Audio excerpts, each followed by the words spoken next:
Alors, quel bilan je peux faire après un week-end et plusieurs centaines de kilomètres au volant de l'Airways U5? Et bien, c'est la question à laquelle on va répondre aujourd'hui dans cette vidéo. Comme d'habitude dans les vidéos bilan, je vais donner les points positifs, les points négatifs, ce que j'ai aimé, ce que j'ai pas aimé et surtout ce qu'on pourrait améliorer sur la voiture. Bon, on va tout simplement commencer cette vidéo en parlant de l'Airways U5 puisque c'est le modèle que j'ai eu à l'essai durant un week-end. D'ailleurs, un grand merci à Airways France qui m'ont fait confiance en me filant la voiture.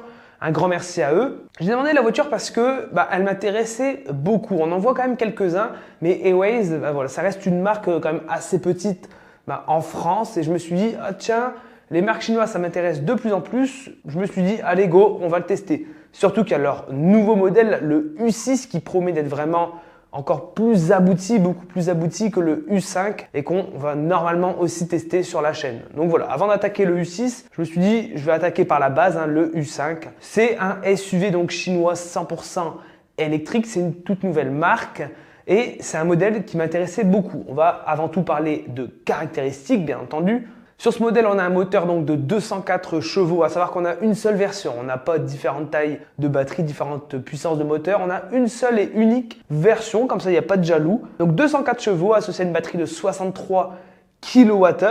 On a en WLTP 410 km annoncé. Et au niveau de la recharge, on est à 11 kW en courant alternatif et 92 kW en courant continu. J'ai fait une vidéo d'ailleurs, test de recharge de la voiture qui est en description. Bon, on va commencer par les points positifs et je vous le dis tout de suite, on va passer très rapidement sur le design. C'est un SUV qui est sorti déjà il y a quelques années. Donc le design, en plus d'être très classique et passe-partout, voilà, commence déjà à prendre un petit peu quelques années avec le bandeau lumineux, etc. Bon, ça c'est des choses qui sont très classiques. C'est un design qui n'est pas extraordinaire. Les gens ne vont pas se retourner sur vous. Rien d'exceptionnel à ce niveau-là. On parlera tout de suite du niveau d'équipement de la voiture. Ça, c'est une grande force des Chinois, que ce soit MG, Airways ou les autres marques encore qui arrivent tranquillement en Europe. On a un niveau d'équipement qui est vraiment super intéressant. C'est-à-dire qu'on a vraiment tout. On a un prix qui englobe vraiment toutes les options. Moi, j'avais un modèle très équipé avec tout ce qui est siège chauffant, électrique, toit ouvrant panoramique, l'intérieur blanc, etc. Vraiment, on a toutes les options, même la conduite semi-autonome, etc. Et c'est pour ça que ce véhicule reste très intéressant et que les véhicules chinois restent très intéressants. C'est surtout au niveau de l'équipement. Ça, c'est vraiment… on voit qu'ils misent vraiment tout là-dessus. On va parler de la qualité générale de la voiture. On a beaucoup peut-être d'idées reçues sur les marques chinoises, etc. Qu'est-ce que ça donne? Eh bien, j'ai été vraiment bluffé par la qualité de finition, d'assemblage, que ce soit à l'extérieur et à l'intérieur de la voiture. Bon, comme je vous l'ai dit, le design, certes, il n'est pas extraordinaire, mais en tout cas, ça a le mérite d'être très bien assemblé. Il n'y a pas de craquement, de bruit. Les plastiques sont de bonne qualité. On voit que les Chinois font quand même de gros progrès. Là, sur ces nouveaux véhicules, on est vraiment sur quelque chose de très sérieux et largement au niveau des marques européennes. Au niveau de l'intérieur aussi, on a un espace qui, vous vous en doutez, au vu de la taille de la voiture, c'est un gros véhicule. On a une place vraiment très bonne, que ce soit à l'avant, à l'arrière, surtout l'espace aux jambes est énorme. On a un coffre aussi qui est très grand, on a un double fond et on a aussi un frunk à l'avant pour ranger les câbles. Donc vraiment en termes d'espace à bord, c'est un gros point positif de la voiture. Bon, pendant qu'on est à l'intérieur, on va parler du système audio embarqué dans la voiture. Peu de gens en parlent. Le son de l'Airways U5 est très moyen, c'est pas exceptionnel, c'est pas mauvais, c'est très moyen. Le son est relativement bon en termes de basse, etc. Mais il y a une sorte c'est assez étouffé, c'est pas très clair, etc. Bon, vous ferez pas vos meilleurs karaokés dans la voiture, mais voilà, on a un système son qui a le mérite d'être OK sans être exceptionnel. C'est souvent sur ce point que les constructeurs font pas mal d'économies. Bon, pour enchaîner sur les points positifs de la voiture, on va parler d'un point qui m'a vraiment bluffé. C'est le confort routier de la voiture. C'est vraiment très confortable, que ce soit au niveau de l'assise, mais aussi au niveau de l'amortissement, ou même aussi au niveau de l'insonorisation globale de la voiture. C'est vraiment très bon. On voit vraiment que ça a été fait de manière sérieuse. C'est un véhicule qui a été peaufiné à ce niveau-là. On peut vraiment enchaîner les kilomètres. Moi, c'est ce que j'ai fait. J'aurais vraiment rien à dire à ce niveau-là, malgré quand même quelques petits points, comme par exemple l'effet un peu on-off de l'accélérateur. Certains propriétaires de Airways U5 m'ont fait aussi remarquer ce problème-là, entre guillemets. C'est qu'on a un effet on-off. Une fois qu'on relâche l'accélérateur, la régénération se déclenche un peu de manière étrange. On a un effet un petit peu de pompage qui n'est pas très agréable. Pour supprimer ce problème, entre guillemets, il suffit de mettre la régénération d'énergie au minimum et là le problème disparaît. Mais c'est un petit peu dommage quand même, du coup on perd cette régénération d'énergie. C'est vraiment le petit problème que j'aurais noté, c'est assez fin, c'est assez discret, mais il est là quand même. Bon allez, pour continuer sur le positif, là je vous avoue j'ai un petit peu hésité quand même à le mettre dans les points positifs, mais je vais parler de la recharge de la voiture.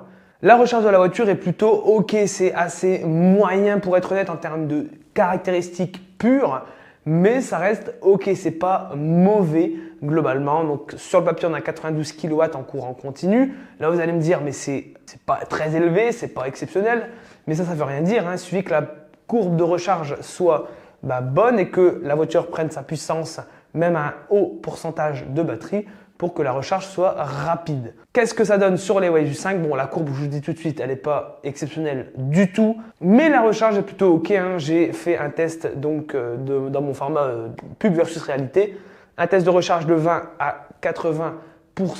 Globalement, il faut compter une demi-heure. Bon, ça c'est à condition que la batterie soit chaude. Si la batterie est froide au matin, etc., que vous faites une recharge, là on aura des durées qui seront beaucoup plus longues et il faudra clairement tabler sur 45 à 50 minutes pour une recharge rapide de la voiture. Ça c'est quand même un petit peu l'inconvénient, c'est un petit peu je dirais similaire par rapport au Hyundai Kona et Kia e-Niro, hein, les anciennes générations. Voilà, on a ce petit souci là, on n'a pas de préconditionnement de batterie en plus, mais en tout cas si sur un usage autoroutier où la batterie se réchauffe naturellement, il faudra compter une demi-heure pour chaque arrêt recharge. Bon, on est dans les points positifs, mais je vais parler d'un point négatif au niveau de la prise de recharge de la voiture. La prise CCS est très mal positionnée. Alors là, je ne comprends pas ce choix. C'est sûrement car ils ont dû adapter le modèle chinois au modèle européen et il n'y avait certainement pas de place pour la mettre verticalement. Donc, ils nous l'ont mis horizontalement. C'est un choix qui est vraiment très étrange et je peux vous le dire sur une prise de recharge, sur une station de recharge ultra rapide, c'est clairement pas pratique. Il faut contorsionner le câble, le mettre dans tous les sens, ça tire, ça force un petit peu sur la prise et on aimerait vraiment une mise à jour, ne serait-ce que le mettre dans l'autre sens parce que là il est orienté d'une manière vraiment très étrange. On espère une mise à jour. Et pour enchaîner, dernier point positif, hein, je dirais que l'autonomie est plutôt correcte. J'ai été vachement surpris, c'est plutôt ok. En usage mixte en tout cas et sur autoroute sans dépasser les 110 km/h, malheureusement on en parlera après parce que là au-dessus de 110 les consommations s'envolent, mais en tout cas en usage mixte, que ce soit urbain, que ce soit périurbain, en campagne, un tout petit peu d'autoroute quand même. Alors c'est pas une voiture qui est faite pour l'autoroute globalement, hein, mais vous pouvez clairement le faire. En usage mixte, c'est plutôt bon, j'ai trouvé ça plutôt correct. On fera globalement 300 km d'autonomie avec une recharge sur les Waze U5. Donc voilà, en usage mixte en tout cas. Bon allez, on va parler maintenant des points négatifs de la voiture. Et comme je vous l'ai dit, la voiture en elle-même est vraiment très bien construite, bien assemblée, c'est confortable, etc. Par contre, moi j'ai relevé un point négatif, c'est vraiment l'infodivertissement de la voiture. On est en 2023 et une voiture, c'est pas seulement un confort routier, un plaisir de conduite. C'est aussi de l'infodivertissement. À l'ère des smartphones, etc., on peut maintenant pas passer outre ce point, on ne peut pas ignorer l'infodivertissement d'une voiture. Alors je tiens à préciser que mon infodivertissement était vraiment super lent. C'était, pour être honnête, pas très agréable à utiliser. J'en ai parlé à Awaze en me demandant si mon problème venait pas de mon modèle d'essai, hein, si j'avais pas un modèle d'essai ayant un souci entre guillemets. En effet, j'avais la dernière mise à jour et la dernière mise à jour est très instable. Si j'avais eu un véhicule avec la mise à jour précédente, l'ancienne version du logiciel, j'aurais eu quelque chose de bien plus stable. J'ai malheureusement pas eu l'occasion de tester cette autre version, donc je vais vous parler de mon expérience, de ce que j'ai vécu, de ce que j'ai utilisé. Et pour moi, l'infodivertissement est un souci, un problème. C'est surtout la lenteur générale de l'interface. Je pense que ça, c'est dû à la RAM, surtout à la puissance de calcul de l'écran en lui-même.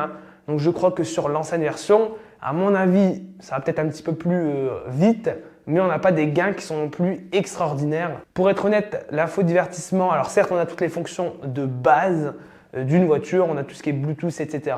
Mais à utiliser, ça n'a malheureusement pas été agréable du tout. C'est lent, etc. Encore une fois, il y a un certain délai et ça, c'est assez désagréable en roulant. Et même en Apple CarPlay qui est filaire, j'ai eu aussi quelques soucis. On avait aussi cette lenteur, on avait aussi un problème de lancement d'Apple CarPlay qui mettait 1 an et demi à se lancer. Il fallait parfois débrancher, rebrancher 4-5 fois avant que ça fonctionne. Donc voilà, même en CarPlay, j'avais ce souci.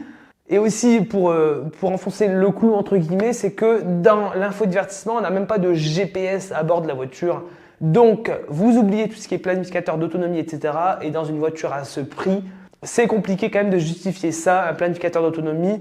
Dans une voiture à plus de 40 000 €, pour moi, c'est très très compliqué de justifier cette absence. Il faudrait sérieusement proposer ça par la suite, je l'espère, dans une mise à jour. Et c'est dommage car l'infodivertissement en lui-même est très très bien présenté.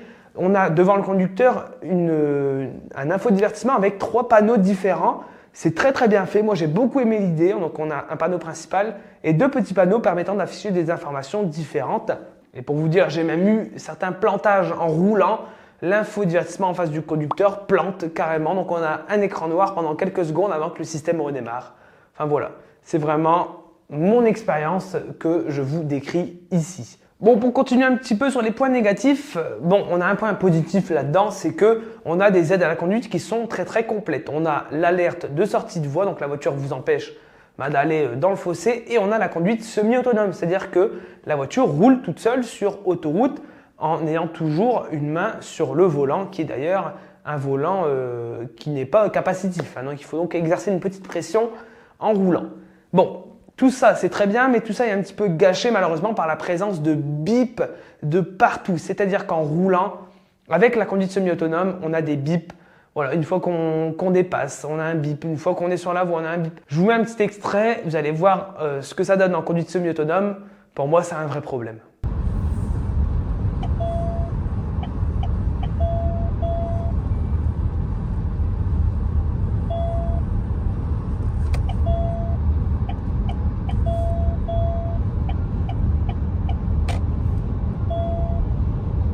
Donc voilà, vous avez entendu un petit peu et je peux vous dire que c'est très désagréable pour le conducteur et le passager, ce qui fait que moi j'ai tout coupé. J'ai roulé tout simplement en régulateur de vitesse adaptatif classique qui est disponible sur la voiture, qui fonctionne très bien. Certes, qui manque de réactivité, il faut tout de suite un petit peu le pousser, il est un petit peu lent à réagir et il prend trop de distance avec les véhicules de devant, je trouve. Il faut toujours être là avec le pied au-dessus de la pédale pour dépasser de manière dynamique parce que derrière ça pousse. Tout ça pour être corrigé encore une fois avec une mise à jour, tout ça n'est que logiciel, donc au travers de cette vidéo, le but aussi est d'améliorer la voiture. Mais les aides à la conduite, certes elles fonctionnent bien, mais tout ça est gâché par des bips et c'est bien dommage parce qu'on est vraiment sur une conduite autonome de qualité. Je dirais qu'elle est au niveau du Kia e-Niro et du Hyundai Kona. Bon voilà, on parlait d'autonomie tout à l'heure, je vais revenir sur ce point-là quand même.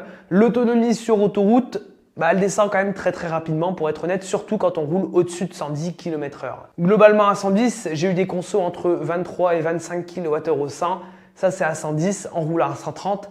J'ai eu des consommations de 30 kWh au 100 km. J'ai même pas réussi à atteindre ces consommations-là sur le Volkswagen ID Buzz, qui est un gros van 100% électrique, et ceci par moins 10 degrés. Là, j'avais des températures assez douces, assez clémentes, pas trop de vent, etc. Et j'avais quand même des consommations de 30 kWh au 100 en étant seul dans la voiture. Donc c'est compliqué là encore une fois à justifier. Sur autoroute, il faudra vraiment rouler à 110 km/h. Sinon, voilà, la conso est trop élevée. On s'arrête trop souvent et là les trajets deviennent beaucoup trop chers et trop coûteux. C'est un SUV qui est très haut sur pattes et qui est pas très efficient dans sa gestion moteur-batterie. Donc voilà, l'efficience interne de la voiture n'est pas exceptionnelle. Donc voilà, on ne s'attendait pas réellement à mieux. C'est pour ça que attention, globalement sur autoroute, avec une conso de 30 kWh au 100, vu la batterie de 63 kWh, on fera entre 150 et 200 km grand max entre chaque arrêt-recharge.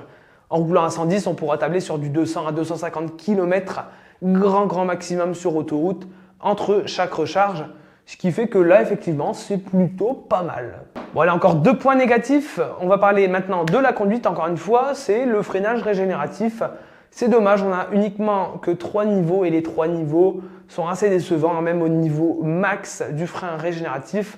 Pour moi, on n'en a quasiment pas. C'est très très léger. Et on est toujours obligé de taper dans le frein. Alors, on va parler maintenant du dernier point négatif de la voiture qui enfonce un petit peu le dernier clou, c'est qu'on a eu une augmentation des tarifs. Auparavant, les Waze U5 étaient très accessibles. Là, on a eu une grosse hausse des tarifs, Ce qui fait qu'à l'heure où je vous parle, en février 2023, si on se rend sur le site, on voit que la voiture est disponible à 45 990 € hors bonus. La voiture coûte trop cher. Pourquoi une augmentation de tarif comme celle-ci?